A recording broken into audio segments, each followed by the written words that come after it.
हमारी पूरी आकाशगंगा में एक से एक अनोखी दुनियाएं हैं। कुछ सिर्फ पानी की बनी हैं, तो कुछ में सिर्फ जहरीली गैसें भरी हैं। उन जगहों पर आखिर किस तरह के जीव रहते होंगे? क्या वो भी पृथ्वी के जीवों जैसे ही होंगे, या फिर जीवन ने वहां बिल्कुल नया और अनोखा रूप ले लिया होगा? वो एलियंस आखिर कैसे दिखते हैं?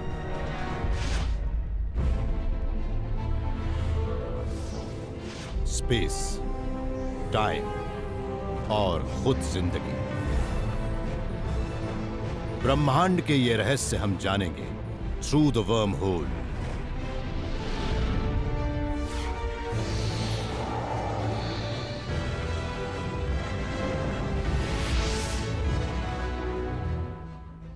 वो भी वहां पर हैं, हम उन्हें देख सकते हैं।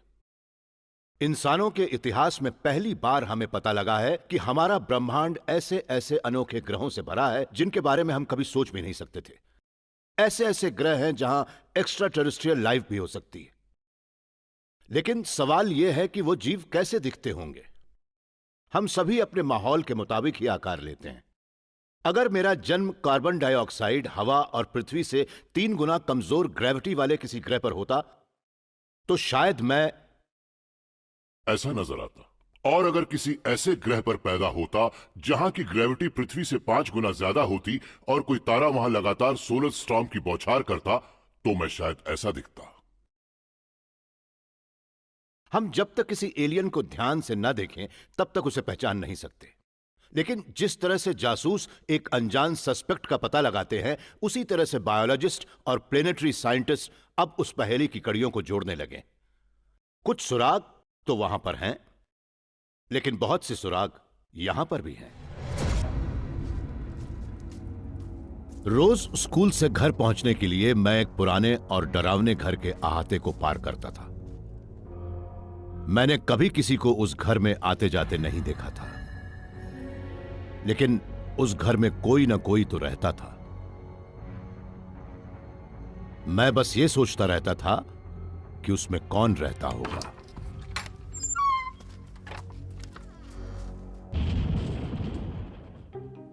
हार्वर्ड के पैलियोंटोलॉजिस्ट एंड्रयू नॉल शुरुआत से ही ऐसे जीवों की स्टडी कर रहे हैं जो हमारी कल्पना के परे हैं। जब हम इस तरह के किसी म्यूजियम में आते हैं तो हमें सिर्फ यही सोचकर हैरानी होती है कि दूसरे ग्रहों पर रहने वाले जीव कैसे हो सकते हैं, बल्कि हम ये जानकर भी दंग रह जाते हैं कि हमारी पृथ्वी पर भी कितने अनोखे जीव रहते आए हैं। अगर हमें हड्डियां नहीं मिली होती तो क्या हम कभी डायनासोरों के बारे में अंदाजा भी लगा पाते?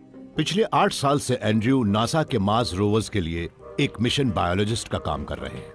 वो इस काम के लिए सबसे सही भी हैं, क्योंकि वो न सिर्फ इस पृथ्वी पर रहने वाले बहुत बड़ी संख्या के जीवों के जानकार हैं, बल्कि वो किसी ग्रह के पत्थरों से उसके इतिहास का भी अंदाजा लगाने में माहिर हैं।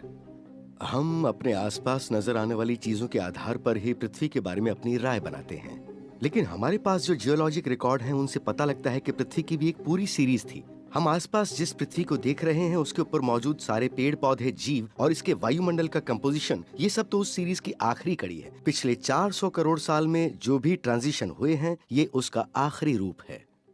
मिसाल के तौर पर इस पत्थर को ही ले लीजिए। ये करीब 350 करोड़ साल पहले बना था। इसमें आयन मिनरल भरे हैं, जिसका मतलब है कि वो लोहा इसमें समंदर के पानी से ही आया था, और ऐसा समंदर के सिर्फ उस पानी में हो सकता है जिसमें ऑक्सीजन बिल्कुल ना हो। दुनिया में करीब करीब हर जगह पर इस तरह के पत्थरों के मिलने का मतलब है कि पृथ्वी के शुरुआती 400 करोड़ साल में उसके वायुमंडल में ऑक्सीजन थी ही नहीं। वो पृथ्वी हमारे लिए जहरीली होती। आज हम जब पृथ्वी के इतिहास को और ज्यादा गहराई से देखते हैं तो हमें कुछ और बड़ी चौंकाने वाली बातें नजर आती हैं। ये पत्थर असल में आज से करीब 63.5 करोड़ साल पहले ग्लेशियर की बर्फ से बना था, और उस दौर में दुनिया में करीब करीब हर जगह पर इस तरह के ही पत्थर बने थे। इससे पता लगता है कि इक्वेटर पर ग्लेशियर की बर्फ सी लेवल पर थी। उस वक्त पृथ्वी का ज्यादातर हिस्सा या शायद पूरी पृथ्वी ही बर्फ से ढकी थी, और उसे कई बार हम स्नोबॉल अर्थ भी कहते हैं। ये अलग अलग पृथ्वियां, ठंडी, गर्म, ज्यादा या कम ऑक्सीजन वाली, ये असल में एलियन दुनियाएं ही थीं। एंड्रयू मानते हैं कि एलियन किस तरह के होंगे, ये जानने के लिए हमें अपने फॉसिल रिकॉर्ड में ही देखना चाहिए। ये हैं ट्राइलोबाइट्स। अगर आप इन्हें ध्यान से देखें तो आपको कई चीजें बड़ी जानी पहचानी सी नजर आएंगी। इनका शरीर भी जोड़ों और सेगमेंट वाला है, इनके पैर भी जोड़ वाले हैं। अगर आप कहें कि ये देखने में किसी झींगे या किसी इंसेक्ट जैसे लगते हैं तो आप गलत नहीं हैं। बायोलॉजिस्ट पृथ्वी के इतिहास में जीवों में इस तरह की समानता बार बार मिलने की बात को कन्वर्जेंस कहते हैं। जो शेप अच्छी तरह काम करती है उसे कुदरत भी बार बार दोहराती है। ये विशाल समुद्री जीव देखने में व्हेल जैसा नजर आता है, लेकिन ये एक एक्सटिंक्ट छिपकली है।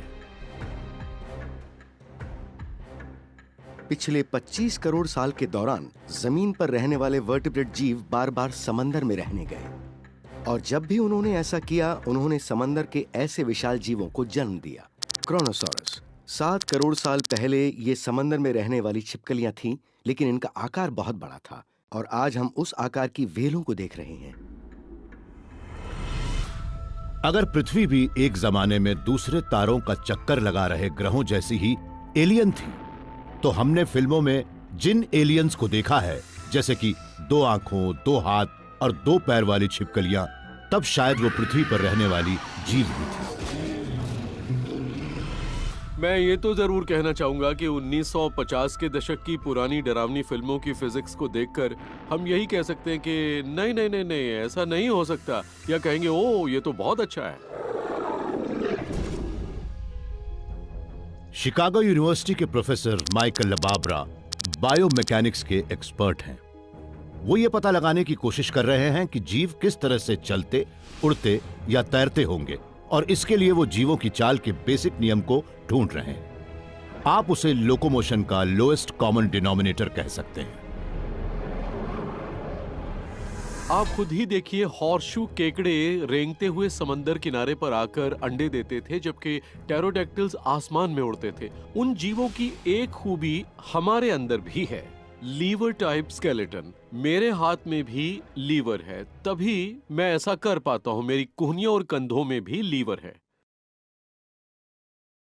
सच तो यह है कि लीवर से हमें काफी मैकेनिकल फायदा मिलता है और उससे काफी मसल फोर्स लीवर की आउटपुट साइड में आ जाती है। हमें अपने फॉसिल रिकॉर्ड में भी जोड़ वाले हाथ पैर या सख्त स्केलेटन बार बार नजर आते हैं। वो हमें अपने आसपास हर जगह दिखाई देते हैं, और माइकल मानते हैं कि वो हमें दूसरी दुनियाओं में भी नजर आएंगे। इससे कोई फर्क नहीं पड़ता कि स्केलेटन हमारी हड्डियों की तरह हाइड्रोक्सिल एपेटाइट का बना हो या इस जीव की तरह काइटिन या फिर नैनो ट्यूब्स का बना हो। सीधी सी बात यह है कि प्रिंसिपल इतना अच्छा और कारगर है कि कुदरत भी इसका इस्तेमाल बार बार करती है। पृथ्वी पर ये कम से कम 6 बार तो जरूर इवॉल्व हुआ है। ऐसे में इस बात की भी पूरी संभावना है कि इसका इस्तेमाल किसी भी दूसरे ग्रह के किसी भी इकोसिस्टम में होता होगा। धड़ से जुड़े जोड़ वाले हाथ पैर लिवर का काम करते हैं। यह भी एक एलियन की बेसिक एनाटॉमी है, लेकिन क्या हम कभी उनका असली रूप देख पाएंगे?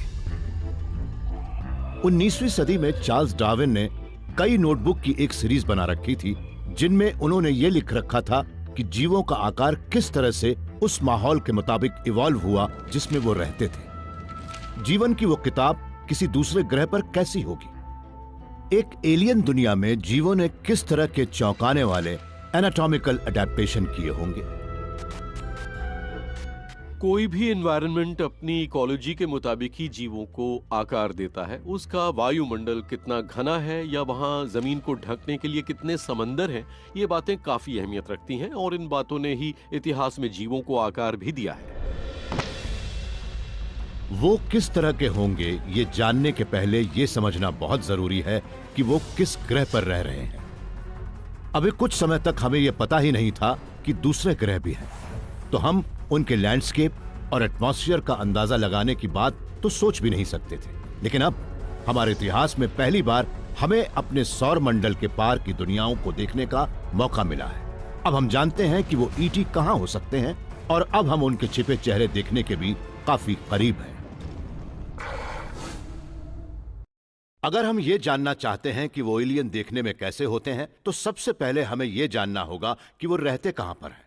कुछ समय पहले तक यह काम नामुमकिन था। हमारे टेलीस्कोप सिर्फ तारों को देख सकते थे, उनका चक्कर लगाने वाले ग्रहों को नहीं। लेकिन अब एलियन की खोज में लगे लोगों ने एक रिसर्च शिप भेजा है पृथ्वी से करीब 3.25 करोड़ किलोमीटर दूर, जहां वो हजारों की संख्या में नई दुनियाएं ढूंढ रहा है।